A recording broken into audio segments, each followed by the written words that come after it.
Bismillahirrahmanirrahim. Dear viewers, Assalamu alaikum. Long live Pakistan. Congratulations to you all on 77th Independence Day celebrations of the Islamic Republic of Pakistan. Our motherland is the pivot of our aspirations. Our country, which got independence after immense sacrifices in the dynamic, intelligent and far-sighted leadership of Quaid'S Muhammad Ali Jinnah, the founding father of Pakistan. After achieving the remarkable milestone of an independent homeland from the clutches of British Raj and Hindu supremacy, whole of the nation was proud, jubilant and optimistic about achieving the political and economic independence as well. But before Jinnah could place his hand and seal on the future constitution of Pakistan, unfortunately, we lost him just after 13 months of independence. Here comes the Jinnah's golden principles, ideals and vision, clearly reflected in his statements, interviews and speeches. These are the guiding principles for whole of the nation. Today, we will analyze that how much as a nation we have followed, achieved and still to achieve through golden principles of the father of nation, Quaid'S Muhammad Ali Jinnah. To discuss this paramount and very important matter of Pakistan's future, we have in our studio Dr. Ghulam Mujadid. He is the strategic affairs expert. Most welcome to you, Dr. Thank you very much for your presence. With him, Dr. Khalid Waleed. He is the senior economist. Most welcome to you, Dr. Thank you very much for your precious time. And online joining us, Brigadier retired Babar Alauddin. He is the defense analyst. Most welcome to you, sir. Thank you very much for your time online. My first question to you, Babar sahab, that father of nation envisioned Pakistan that stand as a beacon of peace, moderation, prosperity, equality, complete supremacy of the constitution, rule of law, justice and fair play, and setting an example for the rest of the world, whether we are able to achieve these objectives? Faisal sir, thank you very much. First of all, a happy Independence Day to you and all my colleagues in the studio. As regards your question, there is absolutely no doubt that the father of the nation, he believed in these principles. These principles he learned and he came to a conclusion through his struggle, which for all his life he had made before the supremacy of law, made before basic principles of life. And this is how he led that historic moment which ultimately paved the way for creation of Pakistan. And if we look into his life, throughout his life, he has been very strictly following these principles, very successful as a matter of fact. And that is why he believed that these are the principles for a newly created state, that is State of Islamic Republic of Pakistan, to follow. And if we follow these, then naturally we'll be as a state. Dr. Ghulam Mujadid sir, Pakistan no doubt excelled in education, but education is still not accessible to all. Quaid'S emphasized the importance of quality education and knowledge as the cornerstone of the progressive society, education that serves all. What do you think that why we are lagging behind? Okay, I would also begin by congratulating my countrymen, you and Pakistanis all over the globe. I think it's a great moment for us. No doubt, it's no doubt. A very great moment for us. Having an independent country is the greatest blessing that one can have in this world. Okay, as far as the education system is concerned, no doubt once we started, the ratio of education in Pakistan was abysmally low, because these were the areas that constituted Pakistan, the 4 provinces in the province of Bengal. The literacy rate was really low at that time. We only had a university, Punjab University and all and this thing. But over a period of time, I think we have made great strides. Today, Pakistan has around 200 universities and the literacy rate is also there. Yeah, definitely more than 230 more than, that's what. as far as the education or any other value is concerned, it does not become static at one particular time. Obviously, Even the countries that are most advanced in education, they have to struggle a lot at each and every moment to increase their standard of education. Whereas in Pakistan, of course, we have made great strides, like in other fields in education also, but there is definite need that we need to bring quality to our education. Definitely. We need to have inclusivity into our education. There are areas that need to be having more college schools, colleges and universities that must be provided without any second thought.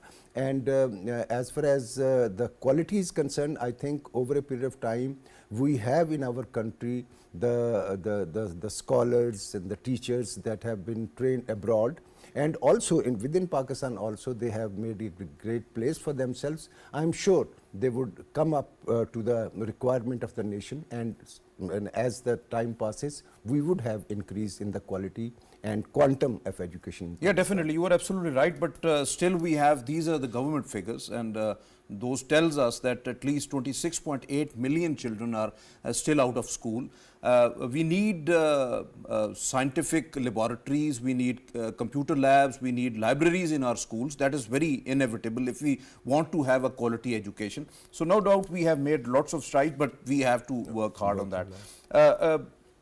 Dr. Khalid, Quaid'S wants a Pakistan where having abundant economic opportunities, development for all and no corruption. Do you think that in current scenario, country can socially or economically progress, which we are trying hard to have, when there is extreme level of financial, moral and intellectual corruption? We have, unfortunately, the mafias and smugglers are operating, due to which our security is also at stake. Absence of rule of law and justice denied. So governance issues and the political instability, these are all actually, this is the amalgamation of issues and lots of matters which needs to be addressed. So no doubt that the government is working hard to tackle all these. Our security forces are sacrificing for that. How do you see that, how much it is inevitable to curb these issues and economically progress? Well, thank you so much, Faisal. Happy Independence Day to Thank you you. and all the listeners.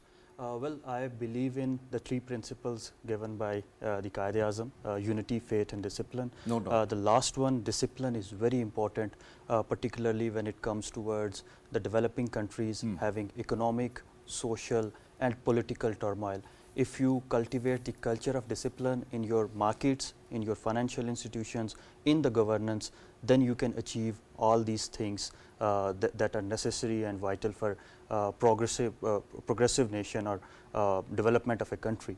What we need to sort of establish, building upon the principles given by Quaid'S, cultivate this culture of discipline and financial discipline. How financial discipline look like in a market-based economy like Pakistan, where we need to have strong market, we need to have strong trade, we need to sort of decrease the transaction cost, and these transaction costs are between consumers and producers. Consumers pay for produced goods and producers get their price. Obviously. But if there are corruption and other transaction costs involved in it, then the consumers' welfare loss, that would be huge in country. So if we cultivate this culture of discipline in financial markets and in markets in general, then we can sort of reduce these transaction costs. And when transaction costs are reduced, market flourishes, and when market flourishes, then the welfare of consumers, that is ensured. This is what the principles of Quaid'S is all about, that if you want to have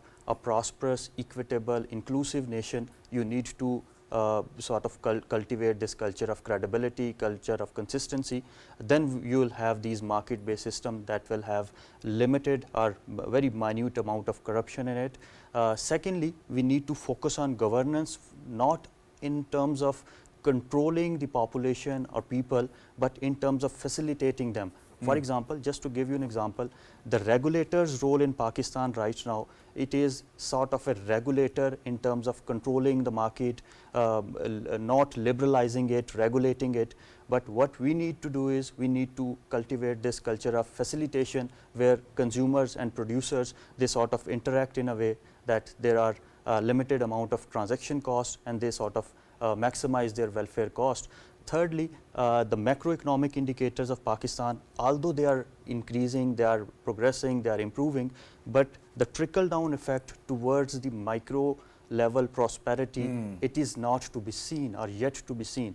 When we achieve this feat, this will be the true sort of, I would say, the result of Quaid'S principle being implemented in Pakistan. So what our planners, our policymakers needs to do, use this improvement in macroeconomic indicators so that the microeconomic prosperity can be achieved. Dr. Saab very rightly pointed out that although we have achieved the quantity in our education system, still the quality is lacking. So there is a very sweet balance between quantity and quality. If you just focus on the quantity or just focus on building the institutions, not on the quality, then the people will suffer, and we cannot ensure this micro level prosperity and inclusivity. You are absolutely right, because we need actually the discipline in every field. Fiscal discipline, whether it's commerce discipline, you have the market discipline, you require lots of discipline, and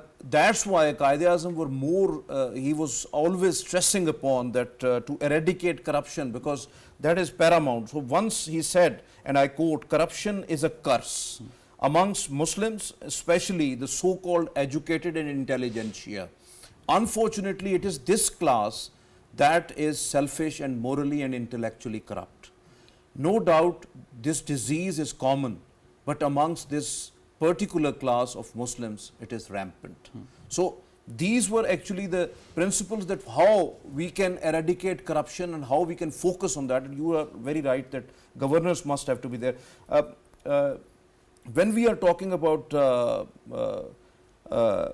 Waleed sir, Jinnah was extremely against the black market, always termed it a great crime. He wanted the black marketers must be severely punished, because they undermine the entire system of control and regulation of essential commodities and cause starvation and even death. But we are still facing this acute menace across the country. Why there is a delay? Because we have mafias, we have unfortunately smugglers are operating, lots of black marketers in the country, hoarders are there, and unfortunately the administration is very weak on that aspect. Security forces, law enforcement agencies, our interior ministry, whole of the gambit of government, they are actually trying hard to curb all these. How do you see this in the Quaid'S vision? Well, again, let me get back to Quaid'S vision in terms of these three principles: unity, faith and discipline. Again, if you see, starts from the faith. In our faith, there is no black marketing. In unity, black marketing is against that. If you cultivate this individual interest or pursue the individual interest or a group's interest, then you will cultivate this black marketing practices. But if unity is there, the nation's vision is there, there is one nation, a plural nation, then these practices can be reduced. Second thing, again, the discipline is very necessary. If the law enforcing agencies, regulators, government and institutions, they are doing, if the rule of law would be there, if rule of law is there, then these practices can be sort of reduced. But again, the role of people, role of citizen is very important when it comes to black marketing and these ill practices. If consumers, they unite. We not only love Pakistan, but also take care of Pakistan. That is very important. Not from just for the government, but it is imperative for the consumers, people, citizens as well. They have this duty to ensure that there is no ill practices going on in the market, so that the government is being facilitated through the people and people are facilitated through the government. So this is a two-way sort of interactive relationship that is again based on unity, faith and discipline. Definitely, we have to be in cohesion actually. And next question is related to that. Dr.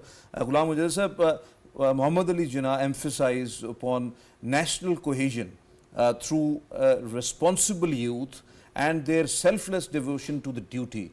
Do you think that today's youth is well guided on Quaid'S principle and ready to responsibly lead the country, or they are misguided, unfortunately, and if so, what are the implications for Pakistan?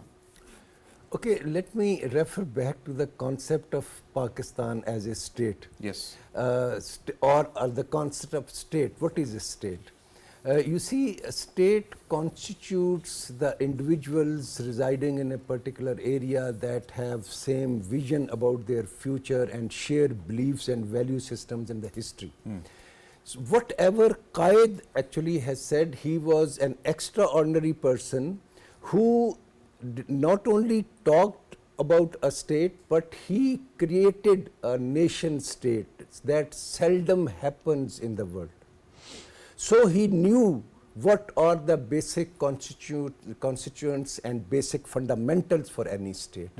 You see, national cohesion, inclusivity, being good to one another, as was said by this thing. Without this have been there, that we are both Pakistanis, and we are good for one another, whether we are in government bureaucracy, armed forces, in the civil market, wherever we are citizens of the state, and we are already adjoined. And if we are not good to one another, if we are not disciplined, if our love is only in words and not in our deeds, then no state can sustain.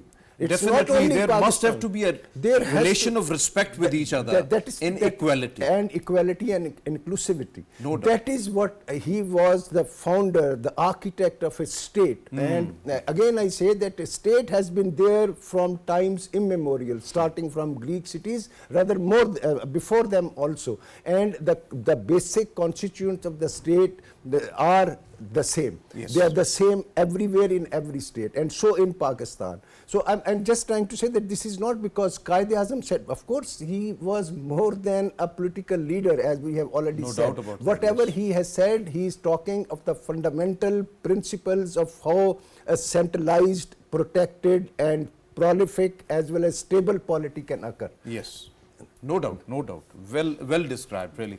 Brigadier Babar Sahib, Quaid-e-Azam always want that government are to serve the people, and he was a big proponent of a true and transparent democracy. Once he said that, I quote, democracy is in the blood of Muslims who look upon complete equality of mankind, and believe in fraternity, equality and liberty.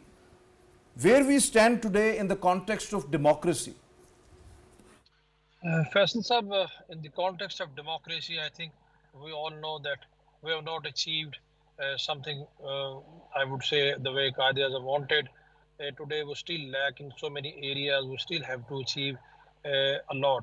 I think after 77 years of independence in the realm of democracy, still there are so many areas where we need to improve upon. May it be truly respecting the will of the people, or truly being accountable to the people who vote for the governments to be formed, or all other principles which Quaid-e-Azam has always deliberated upon. Because democracy, he was very right, is very, very near to the basic concept of Islam. What a democracy says, that you're accountable, you're answerable to the people, and you must try your level best to pay back and to work for the welfare of the people, because this is the concept of a welfare state. And during the time of Khulafai Rashideen, and even before that, during the time of Hazrat Nabi Kareem Sallallahu Alaihi Wasallam, the Riyasat-e Medina was a true welfare state, where everybody was having equal rights, and whosoever was at the heading the government or heading the state was responsible to the people. And we have so many examples to see and learn from history. But in Pakistan today, although we have made progress, I would not say that it's nothing. We have made progress in many areas as compared to so many other countries of the world, especially within the Muslims. But still, a lot is to be achieved. And I think if some more maturity comes in, and people are more responsible, they're held responsible, they're held accountable, and they think that whatever they are doing, people are there to listen, to see them, and it's always two ways, between the elected government and the people who vote for them. I'm very sure that if we pledge to the people of Pakistan in the light of the principles which Quaid'S have always, I would say, he conveyed in writing. Whenever he spoke to the people, he spoke to the government servants, he spoke to military men. He always said that Constitution is utmost. It has to be respected, whatever the Constitution of the state is, and democracy has to be practiced in its real spectrum. But today, in our country, I would say, in answer to your question, that still we need to achieve a lot. But if the direction is right, if the Brigadier sincerity Sahib, Brigadier Sahib, in our national history, the Pakistan's huge casualty was actually the merit, the rule of law, ethics and values. As Jinnah considered these principles fundamental for the success of a state, do you not think that in reality we drifted away from Quaid's vision, and this erosion damaged country's social fabric, created polarization, negatively impacted our economy, politics, governance and every aspect of our national life? Yes, I agree with you. We drifted, and we drift in very early stage. Within first 5 6 years, we drifted from those basic principles, and then we never looked back. And one after the other, we kept experiencing so many other things, one after the other, and that basically is the reason, one of the reason that just after 24 years of our independence, East Pakistan became Bangladesh, and even after that we have not learned much. So I agree with you absolutely that we drifted away, and that basically is ultimately what we face today. Had we not drifted, had we just followed upon the principles of democracy, principles of a modern welfare state, which Qaid gave us, I think would have been much, much better today. But as I said earlier, being very optimistic that we must learn even today, and we can do that. We can do that. And if today we pledge to ourselves that we will try to follow those principles, which are not very difficult to be followed. These are, as a matter of fact, basic principle. It's not a rocket science. What Kite told was there's something which has always been learned through the history, and he only deliberated upon that, and he practiced those principles in life himself.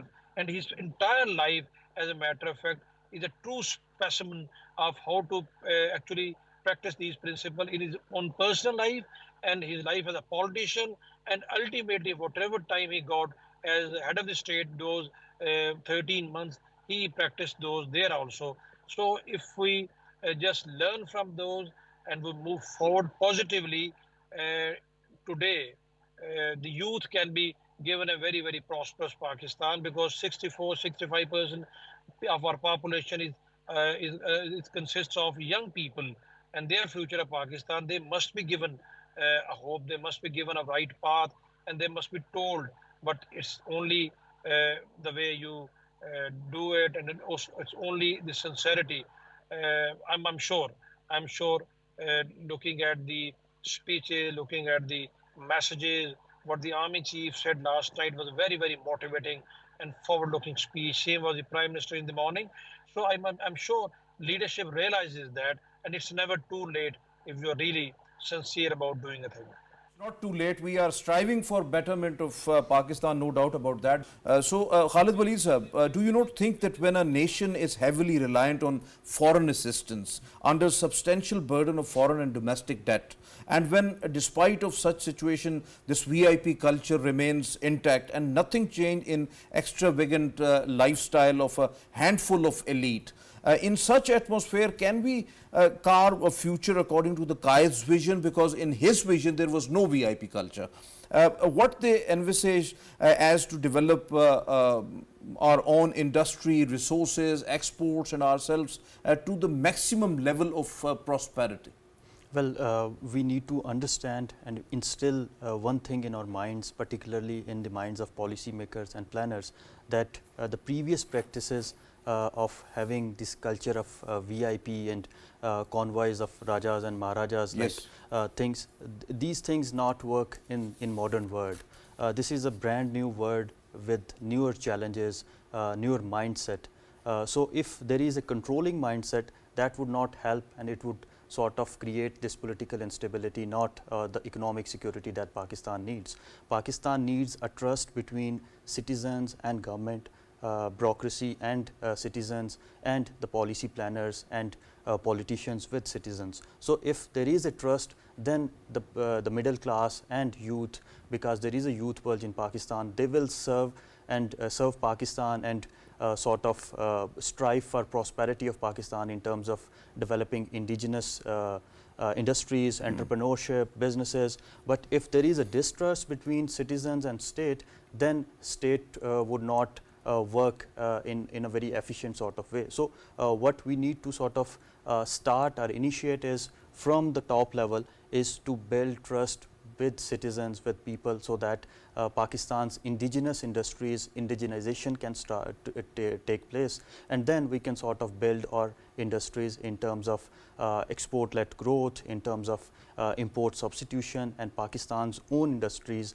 made in Pakistan brand, and then exported to other countries, so that we can earn more and more foreign exchange, and this foreign exchange will eliminate this dependence on foreign debt, foreign aid and other sort of things. But this should be started through a trust developing mechanisms, instilling it in the minds of youth, so that youth can sort of start their own entrepreneurship. The culture of Naukri versus entrepreneurship, that is very important for Pakistan. Definitely, you are absolutely right. In this time of we have to strive hard for indigenous industry, indigenous products, export enhancement, to get rid of all these burdens of debt and all that. Then we are going to have some sort of economic independence, no doubt about that. And that was rightly the Quaid's vision. Yeah. So, Dr. Ghulam Mujadid, Quaid-e-Azam encouraged women to work and wanted women to actively participate in society. Ms. Fatima Jinnah, the mother of nation, was a classic example, because he stood shoulder to shoulder with his brother Quaid-e-Azam Muhammad Ali Jinnah. So Jinnah believed that the struggle for Pakistan could not succeed without women participation. He said, and I quote, "It is essential to provide opportunities to women for their betterment and progress." He also said, no struggle can ever succeed without women participating side by side with men. Your thoughts? Absolutely. Actually, Quaid-e-Azam had in shape of example the life of the Prophet of Islam, Yes. and that very culture that actually gave this gift to the humanity, the religion of Islam. If you look at that life, I hope that we appreciate the contribution of women to the struggle of the Prophet himself, Yes. Hazrat Khadija Yes. al-Kubra, Yes. whose struggle he himself acknowledged. Yeah. And in Islamic polity, especially in Indian subcontinent, the women have been the part of political process, starting from the mother of the Ali Bradhrans, and there were the heads of the states that were women, Razia Sultana and other things. Yes, no doubt. So once in the same continuum of history, once Pakistan was created, as you mentioned, the struggle of Muhtarama Fatima Jinnah, the mother of the nation, along with Quaid-e-Azam and many other women that were there in the Muslim League, and the struggle for Pakistan. And no society can progress, can sustain itself, not only progress, can sustain itself without the participation of women. They have a fundamental role in the human society and the state for it to get strong and for it to continue on the right No path. doubt. And No the doubt. world has realized now, there is a movement, feminism and all, which says that Yes. how important it is for us to integrate women and their perspective into our political, social, cultural life, so that we can have a better world. Yeah, So definitely. Pakistan can only become better, sir, if we have the participation and integration. No of the doubt, they are women. the half of the population. They are How half can of we the ignore them? No doubt about that. Dr. Ghulam Mujadid Sahab, our religion in Jinnah taught us that the principle of tolerance, pluralism, interfaith harmony, respect for non-Muslims and marginal segments of society. then why in a beautiful land of pure there comes impurity? Our own people playing in the hands of others, inflicting sectarian violence, discrimination, extremism, and to the height of terrorism on our own people. Okay, there is a factor in the in the statecraft and the states, and that is the quality of individuals. You know, the quality of individuals is a factor that makes a state, Sweden, United States of America, or Pakistan for that matter, I mean the states that are still struggling to go to break out to progress or something of that sort. I think once we got the independence, we were yet to learn how to be citizens and how to be citizens of an independent state. And our forefathers at that time, Allama Muhammad Asad, who was the first citizen of Pakistan, converted to Islam and became our ambassador in the United Nations also, and an intellectual of very higher order. He said that, you know, what is the difference between Pakistan and Syria or Turkey, for example? They are also Muslim countries and all that.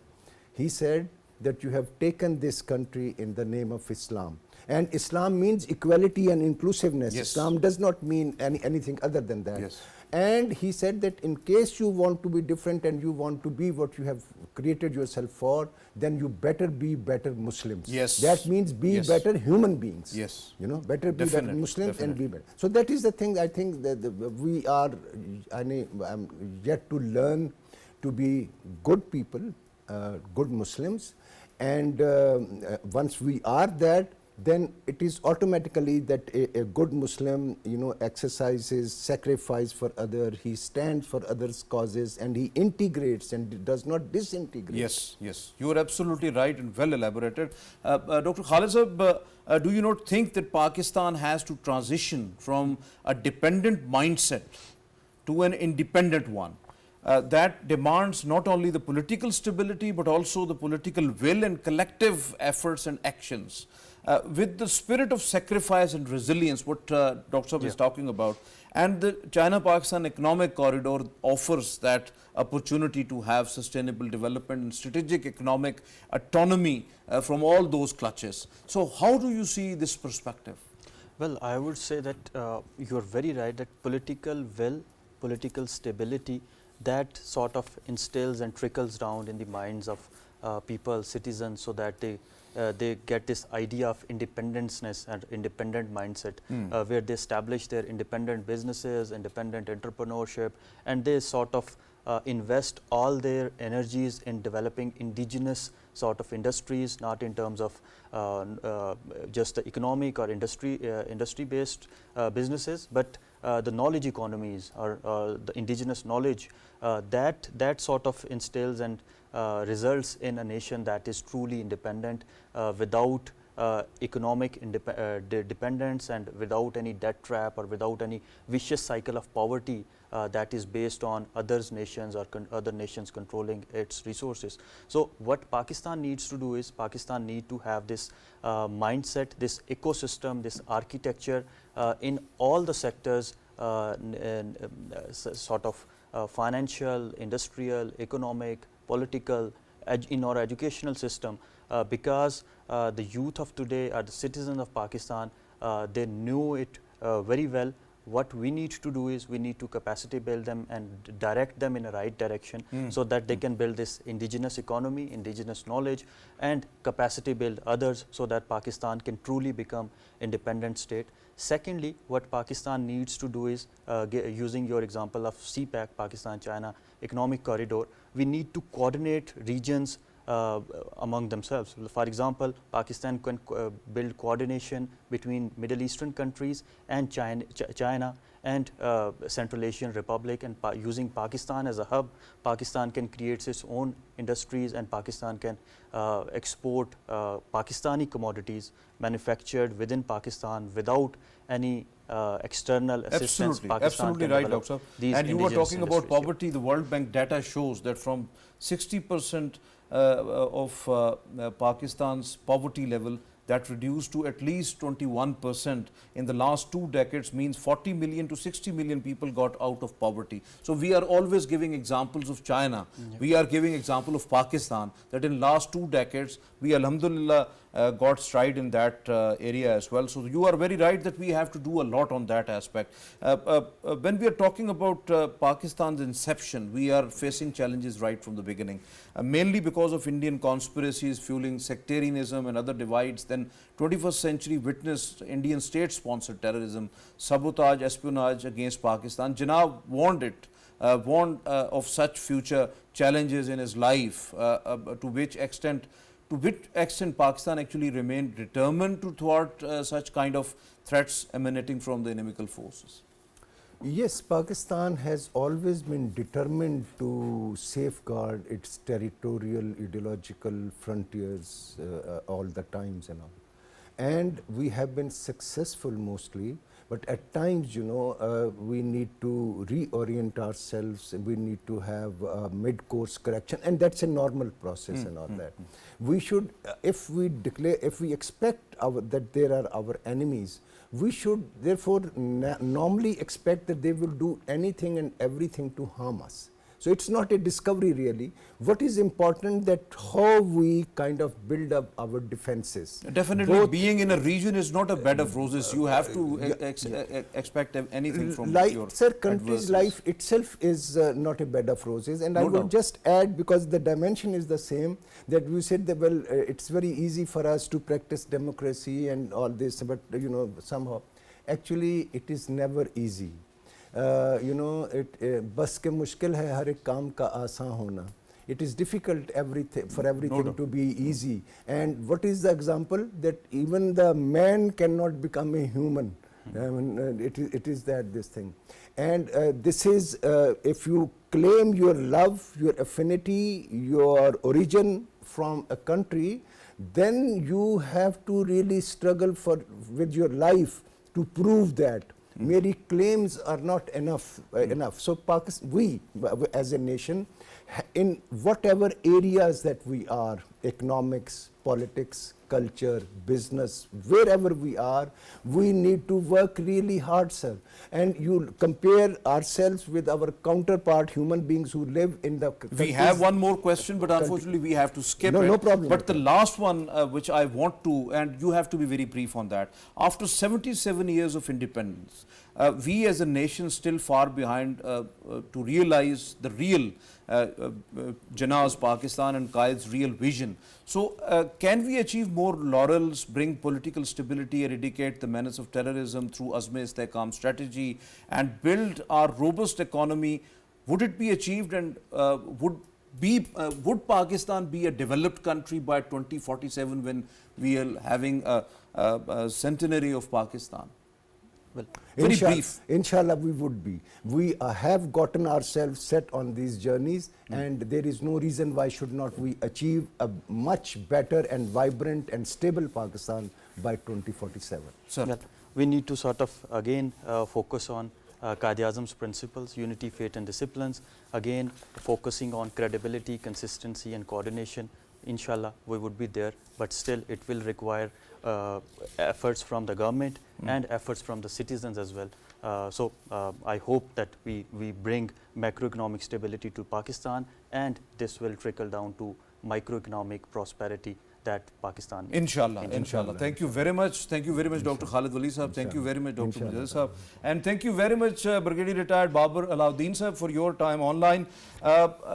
Viewers, as our panelists said, and today we all have to correct ourselves for common good and for the betterment of our beloved homeland Pakistan. As we are facing three huge challenges. One is the political instability, fragile economy and terrorism. We also salute our valiant martyrs who laid down their lives and sacrifices there today for Pakistan's tomorrow, Pakistan's future, whether they are civilians, whether they are from armed forces, whether they are from police. As a most resilient nation, with Quaid's golden principle of unity, faith and discipline, and with Azm-e-Istehkam, we can achieve a robust economic growth through long-term peace and stability. We have to strive for supremacy of constitution, rule of law, justice, merit, democracy, quality education, health, basic human rights, dignity, respect and equality for all, what Jinnah had dreamed of. As we honor Quaid's vision and his legacy, so it's direly imperative that we remain steadfast in our pursuit of his vision, ensuring that Pakistan emerges as a beacon of hope and progress for generations to come. It's today's Foresight. Time to sign off. Allah Hafiz.